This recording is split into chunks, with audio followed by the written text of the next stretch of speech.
ನಿಮ್ಮ ಮಿಸ್ಟೇಕ್ಸ್ ಅಲ್ಲಿ ನೀವು ಲರ್ನ್ ಮಾಡಬೇಕು. Learn from your mistakes. ವಿಡಿಯೋಗೆ ಜಸ್ಟ್ ಇನ್ ಕೇಸ್ ಜಾಸ್ತಿ ವ್ಯೂಸ್ ಬರಲಿಲ್ಲ, ವಿಡಿಯೋ ಪರ್ಫೆಕ್ಟ್ ಇರಲಿಲ್ಲ ಅಂತ ವಿಡಿಯೋ ಅಪ್ಲೋಡ್ ಮಾಡಿ ಮತ್ತೆ ಡಿಲೀಟ್ ಮಾಡ್ತಾರೆ. ಹಾಗೆ ಮಾಡಬೇಡಿ. ಯಾಕೆಂದರೆ ನಿಮ್ಮ ಮಿಸ್ಟೇಕಿಂದ ನೀವು ಕಲಿಬೇಕು. ನೀವು ಆ ವಿಡಿಯೋವನ್ನೊಮ್ಮೆ ಕುತ್ಕೊಂಡು ನೋಡಿ, ಅದರಲ್ಲಿ ಎಂಥ ಮಿಸ್ಟೇಕ್ ಇದೆ, ಏನಿದೆ ಅದೆಲ್ಲ ಫೈಂಡ್ ಔಟ್ ಮಾಡಿ ನೆಕ್ಸ್ಟ್ ವಿಡಿಯೋದಲ್ಲಿ ಅದನ್ನು ಕಂಟಿನ್ಯೂ ಮಾಡದ ಹಾಗೆ ನೀವು ನೋಡಬೇಕು. ಸ್ಟ್ರಗಲ್ ಫೇಸಲ್ಲಿ ಇನ್ನೊಂದು ಇರ್ತದೆ, ಥಿಂಕಿಂಗ್ ಟು ಕ್ವಿಟ್.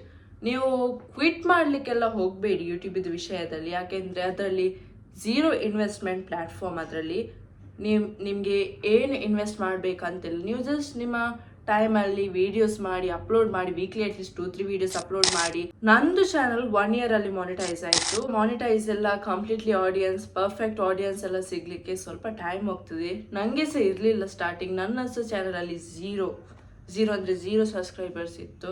ನನಗೆ 100 ಸಬ್ಸ್ಕ್ರೈಬರ್ ಆಗಲಿಕ್ಕೆ ಚಾನಲ್ ನಾನು ಓಪನ್ ಮಾಡಿದ್ದು ಚಾನಲನ್ನು ನವೆಂಬರಲ್ಲಿ.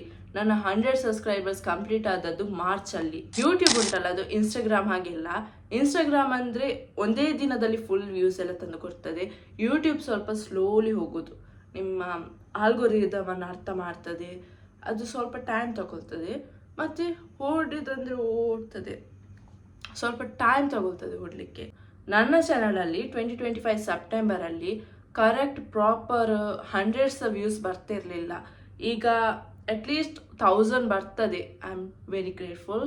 ಅದೆಲ್ಲ ನೀವು ನೋಡೋದ್ರಲ್ಲಿ ಪಾಸಿಬಲ್. ಥ್ಯಾಂಕ್ ಯು ಎಲ್ಲರಿಗೂ. ಇನ್ ಕೇಸ್ ವರ್ಕ್ ಹೋಗ್ತಿರ್ತಾರೆ, ನಿಮಗೆ ಯಾವಾಗ ಹಾಲಿಡೇ ಇರ್ತದೆ, ನಿಮಗೆ ಯಾವಾಗ ಲೀವ್ ಇರ್ತದೆ, ಯಾವಾಗ ರಜೆಯೆಲ್ಲ ಇರ್ತದೆ, ಆವತ್ತು ನೀವು ಬ್ಯಾಚ್ ರೆಕಾರ್ಡ್ ಮಾಡಿಡಬೇಕು. ಅಂದರೆ ಒಂದು ದಿವಸದಲ್ಲಿ ಒಂದು 3-4 ವೀಡಿಯೋಸ್ ಮಾಡಿ, ಅದು ವೀಕ್ಲಿ ನಿಮಗೆ 2 ಡೇಸ್ಗೆ ಒಮ್ಮೆ, ಇಲ್ಲಾಂದರೆ ಡೈಲಿ, ಹೇಗೆ ಬೇಕಾಗಿ ಅಪ್ಲೋಡ್ ಮಾಡ್ತಾನೆ ಹೋಗಬೇಕು. But weekly at least 2-3 videos upload ಮಾಡಲೇಬೇಕು. ಅದಕ್ಕೆ ಹೇಳೋದು ಕನ್ಸಿಸ್ಟೆನ್ಸಿ. ನಿಮಗೆ ಯಾವುದರ ಹಿಂದೆ ಬೇಕು ಅದರ ಹಿಂದೆ ಹೋಗೋದಲ್ಲ. ನಿಮ್ಮನ್ನು ಎಲ್ಲಿ ಯೂಟ್ಯೂಬ್ ಕರ್ಕೊಂಡು ಹೋಗ್ತದೆ ಅದರ ಹಿಂದೆ ಹೋಗಬೇಕು. ಕಾಪಿ ಸ್ಟ್ರೈಕ್ ಮತ್ತು ಕಾಪಿರೈಟ್ ಇದು ನೆನಪಿಟ್ಕೊಳ್ಳಿ. ಕಾಪಿರೈಟ್ ನಿಮಗೆ ಅಷ್ಟಿದ ಎಫೆಕ್ಟ್ ಆಗೋದಿಲ್ಲ ಚಾನಲ್ಗೆ. ಆದರೆ ಕಾಪಿ ಸ್ಟ್ರೈಕ್ ಉಂಟಲ್ಲ, ಅದು ಒಮ್ಮೆ ಬಿದ್ದರೆ ಮತ್ತು 3 ಸಲ ಬಿದ್ದರೆ ನಿಮ್ಮ ಚಾನಲ್ ಹೋಗ್ತದೆ. ಫಸ್ಟ್ ಟೈಮ್ ವಾರ್ನಿಂಗ್ ಕೊಡ್ತದೆ, ಮತ್ತೊಂದು ಆ್ಯಕ್ಷನ್ ತಗೊಳ್ತಾರೆ, ಮತ್ತೊಂದು ಚಾನಲೇ ಡಿಸಪಿಯರ್ ಮಾಡ್ತಾರೆ. ಸೊ ಅದನ್ನು ನೆನಪಿಟ್ಕೊಳ್ಳಿ. ಮತ್ತೊಂದು, ಬೇರೆಯವರ ಕಂಟೆಂಟನ್ನು ರಿಯೂಸ್ ಮಾಡಲಿಕ್ಕೆ ಹೋಗಬೇಡಿ. ಅಂದರೆ ಬೇರೆಯವರ ವಿಡಿಯೋ ತೆಗೆದು ಹಾಕೋದು ಅದೆಲ್ಲ ಮಾಡಲಿಕ್ಕೆ ಹೋಗಬೇಡಿ. ನಿಮ್ಮದು ಓನ್ ಕಂಟೆಂಟ್ಸ್, ನಿಮ್ಮ ಓನ್ ಕ್ರಿಯೇಷನ್ಸನ್ನು ಅಪ್ಲೋಡ್ ಮಾಡಿ. ನೀವು ಎಲ್ಲವನ್ನು ಚೇಂಜ್ ಮಾಡಬೇಕಂತ ಏನಿಲ್ಲ. ಬ್ಯಾಕ್ಗ್ರೌಂಡ್ ಇಲ್ಲ, ಅದಿಲ್ಲ, ಕರೆಕ್ಟ್ ಇಲ್ಲ, ಪ್ರಾಪರ್ ಇಲ್ಲ ಅಂತ. ನನ್ನದು ವಿಡಿಯೋ ಸ್ಟಾರ್ಟ್ ಮಾಡುವಾಗ ಸಹ, ಅಂದರೆ ನಾನು ನನ್ನ ಚಾನಲ್ ಸ್ಟಾರ್ಟ್ ಮಾಡುವಾಗ ಸಹ ನನ್ನ ಬ್ಯಾಕ್ಗ್ರೌಂಡ್ ಎಲ್ಲ ಪ್ರಾಪರ್ ಇರಲಿಲ್ಲ. ನೀವು ಬೇಕಾದರೆ ನನ್ನ ಓಲ್ಡ್ ವೀಡಿಯೋಸ್ ನೋಡಿ. ನನಗೆ ಕ್ಯಾಮರಾ ಶೈ ಇತ್ತು, ತುಂಬ ಅಂದರೆ ತುಂಬ ಕ್ಯಾಮರಾ ಶೈ ಇತ್ತು. ಸೊ ನೀವು ಯೂಟ್ಯೂಬಿಗೆ ಬರುವಾಗ ಅದನ್ನು ನೆನಪಿಡಿ. ಕ್ಯಾಮರಾ ಶೈ ಅನ್ನಿದ್ರೆ ಅದನ್ನೆಲ್ಲ ಮರ್ತು ಬಿಡಿ.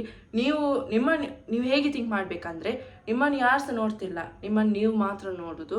ನೀವಿದ್ದೀರಿ, ನಿಮ್ಮ ಕ್ಯಾಮರಾ ಇದ್ದೀರಿ, ನೀವು ಹೀಗೆ ಕ್ಯಾಮರಾ ಇಟ್ಕೊಳ್ಳೋದು, ಮಾತಾಡೋದು ಅಷ್ಟೇ. ಈಗ ನಿಮಗೆ ಎಡಿಟಿಂಗಲ್ಲಿ ಏನೆಲ್ಲ ಯೂಸ್ ಆಗ್ತದೆ ಅಂತ ನಾನು ಹೇಳ್ತೇನೆ. ನಿಮಗೆ ಸ್ಟಾರ್ಟಿಂಗ್ ಎಡಿಟಿಂಗ್ ಏನೋ ಪ್ರೋ ಲೆವೆಲ್ ಏನೇ ಇರಬೇಕೇನಿಲ್ಲ.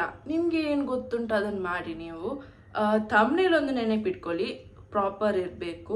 ಥಂಬ್ನೇಲ್ಗೆ ನೀವು ಯೂಸ್ ಮಾಡ್ಬೋದು ಕ್ಯಾನ್ವಾ. ಅದು ಬೆಸ್ಟ್ ಆ್ಯಪ್ ಅಂತ ಆಗ್ತದೆ ನನಗೆ. ಯಾಕೆಂದರೆ ನಾನು ಸಹ ಸ್ಟಾರ್ಟಿಂಗ್ ಯೂಸ್ ಮಾಡಿದ್ದು ಕ್ಯಾನ್ವಾನೇ. ಕ್ಯಾನ್ವಾ ಇದೆ, ಇನ್ಶಾಟ್ ಇದೆ, VN ಇದೆ, ಫಿಲ್ಮೋರಾ ಇದೆ, ತುಂಬ ಆ್ಯಪ್ಸ್ ಇದೆ. ನಿಮಗೆ ಯಾವುದು ಆ್ಯಪಲ್ಲಿ ಕಂಫರ್ಟ್ ಆಗ್ತದೆ ಅಂದರೆ ನಿಮಗೆ ಈಸಿ ಆಗ್ತದೆ. ಯಾಕೆಂದರೆ ಸ್ಟಾರ್ಟಿಂಗಲ್ಲಿ ಹೈ ಲೆವೆಲ್ಗೆ ಹೋದರೆ ನಿಮಗೆ ತುಂಬ ಕಷ್ಟ ಆಗ್ತದೆ. ಅದಕ್ಕೆ ಈಸಿದಕ್ಕೆ ಹೋಗಿ. ನಿಮಗೆ ಈಸಿ ಬೇಕಾದರೆ ರಪ ಎಡಿಟ್ ಮಾಡೋದಾದರೆ ನೀವು ಯೂಸ್ ಮಾಡ್ಬೋದು ಇನ್ಶಾಟ್ ಮತ್ತು ಕ್ಯಾಪ್ಕಟ್. ಅದು ಅದರಲ್ಲಿ ತುಂಬ ಫೀಚರ್ಸ್ ಇದೆ. ನೀವು ಲಾಂಗ್ ವೀಡಿಯೋಸ್ ಹೈಯೆಸ್ಟ್ ಪೋಸ್ಟ್ ಮಾಡಿ. ಯಾಕೆಂದರೆ ಶಾರ್ಟ್ಸಲ್ಲಿ ನಿಮಗೆ ಮಾನಿಟೈಸ್ ಆಗಲಿಕ್ಕೆ ತುಂಬ ಕಷ್ಟ ಉಂಟು. ಶಾರ್ಟ್ಸಲ್ಲಿ ಮತ್ತು ನಿಮಗೆ ಅಷ್ಟು ಪೇಮೆಂಟ್ ಸಿಗೋದಿಲ್ಲ. ನಿಮಗೆ ಸಿಗೋದಾದರೆ ಒಂದು ಮಿಲಿಯನ್ಸಲ್ಲಿ ವ್ಯೂಸ್ ಹೋಗಬೇಕು, ಅದರಲ್ಲಿ ನಿಮಗೆ ಸಿಗ್ತದೆ ಗುಡ್ ಪೇಮೆಂಟ್. ಮತ್ತೇನೆಂದರೆ ಲಾಂಗ್ ವೀಡಿಯೋಸಲ್ಲಿ ನಿಮಗೆ ಆಡಿಯನ್ಸ್ ಸಿಗ್ತಾರೆ. ಮತ್ತು ನೀವು ಜಾಸ್ತಿ ಶಾರ್ಟ್ ವೀಡಿಯೋಸ್ ಅಪ್ಲೋಡ್ ಮಾಡಿದರೆ ನಿಮಗೆ ಅದು ಶಾರ್ಟ್ಸಿಗೆ ಅಂತ ಮಾತ್ರ ಆಡಿಯನ್ಸ್ ಬಿಲ್ಡ್ ಆಗ್ತಾರೆ. ಲಾಂಗ್ ವೀಡಿಯೋಸ್ ಅಪ್ಲೋಡ್ ಮಾಡಿದರೆ ಲಾಂಗ್ ವೀಡಿಯೋಸ್ಗೆ ಅಂತಲೇ ಆಡಿಯನ್ಸ್ ಸೆಟ್ ಆಗ್ತಾರೆ. ನೀವು ತುಂಬ ನೋಟಿಸ್ ಮಾಡಿರ್ಬೋದು, ಶಾರ್ಟ್ಸಲ್ಲಿ ಅವರಿಗೆ ಸಬ್ಸ್ಕ್ರೈಬರ್ಸ್ ಒಳ್ಳೆದಿರ್ತದೆ, ಶಾರ್ಟ್ಸಲ್ಲಿ ತುಂಬ ವ್ಯೂಸ್ ಇರ್ತದೆ. ಬಟ್ ಲಾಂಗ್ ವೀಡಿಯೋಸ್ಗೆ ಬರುವಾಗ ಅವರಿಗೆ ತುಂಬ ಕಮ್ಮಿ ವ್ಯೂಸ್ ಇರ್ತದೆ. ಅವರ ಆಡಿಯನ್ಸ್ ಇದ್ದಾರಲ್ಲ, ಅವರು ಫುಲ್ ಶಾರ್ಟ್ಸ್ಗೆ ಸೆಟ್ ಆಗಿದ್ದಾರೆ. ಯಾಕೆಂದರೆ ಅವರು ಶಾರ್ಟ್ಸಿಂದನೇ ಸಬ್ಸ್ಕ್ರೈಬ್ ಆದದ್ದು. ಸೊ ಅದೊಂದು ನೆನಪಿಟ್ಕೊಳ್ಳಿ. ನಿಮಗೆ ಯಾವ್ದು ಬೇಕಂತ ಪ್ರಾಪರ್ ನೆನಪಿಟ್ಟು ಚೂಸ್ ಮಾಡಿ. ಕಮೆಂಟ್ಸಿಗೆ ರಿಪ್ಲೈ ಮಾಡ್ತಾನೆ ಇರಿ, ಎಲ್ಲ ಕಮೆಂಟ್ಸಿಗೆ ರಿಪ್ಲೈ ಮಾಡಿ. ಅಂದರೆ ಒಂದು 3-4 ಬಂದರೆ ಅದಕ್ಕೆ ರಿಪ್ಲೈ ಮಾಡಿ.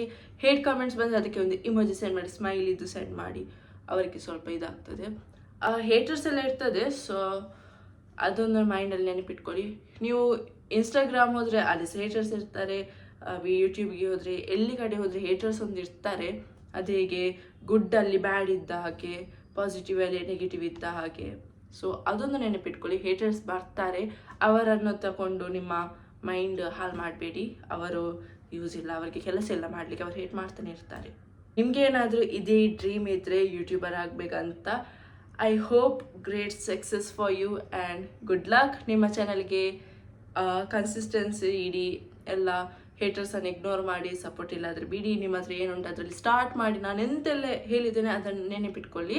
ಸೊ ಅದನ್ನು ಮರೆಬೇಡಿ, ಪ್ರಾಪರ್ ನೆನಪಿಟ್ಕೊಳ್ಳಿ. ಇನ್ ಕೇಸ್ ನಿಮ್ಮ ಬುಕ್ಕಲ್ಲಿ ಬರ್ದಿಡಿ, ನಿಮಗೆ ಏನು ಬೇಕೋ ಹಾಗೆ, ಹೇಗೆ ಬೇಕು ಹಾಗೆ ನೆನಪಿಟ್ಕೊಳ್ಳಿ. ನಾನು ನನ್ನ ಮಾನಿಟೈಸೇಷನ್ಗೆ ಹೇಗೆ ಅಪ್ಲೈ ಮಾಡಿದ್ದು, ಏನೆಲ್ಲ ಮಾಡಿದ್ದೇನೆ, ಅದು ಎಲ್ಲ ಡೀಟೇಲ್ಸ್ ಆಗಿ ತೋರಿಸ್ತೇನೆ ನಿಮಗೆ. ಹೇಗೆ ಮಾಡೋದು ಅದು ಸಹ ತೋರಿಸಿಕೊಡ್ತೇನೆ. ನಿಮ್ಮ ಚಾನಲ್ ಹೇಗೆ ಮಾನಿಟೈಸ್ ಮಾಡೋದು ಅದು ಎಲ್ಲ ಅಂದರೆ ಪಿನ್ ಟು ಪಿನ್ ಹೇಳಿಕೊಡ್ತೇನೆ.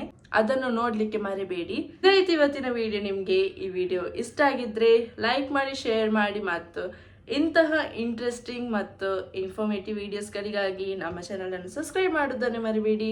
ಮುಂದಿನ ವಿಡಿಯೋದಲ್ಲಿ ಭೇಟಿಯಾಗೋಣ. ಧನ್ಯವಾದಗಳು. ಬಾಯ್ ಬಾಯ್.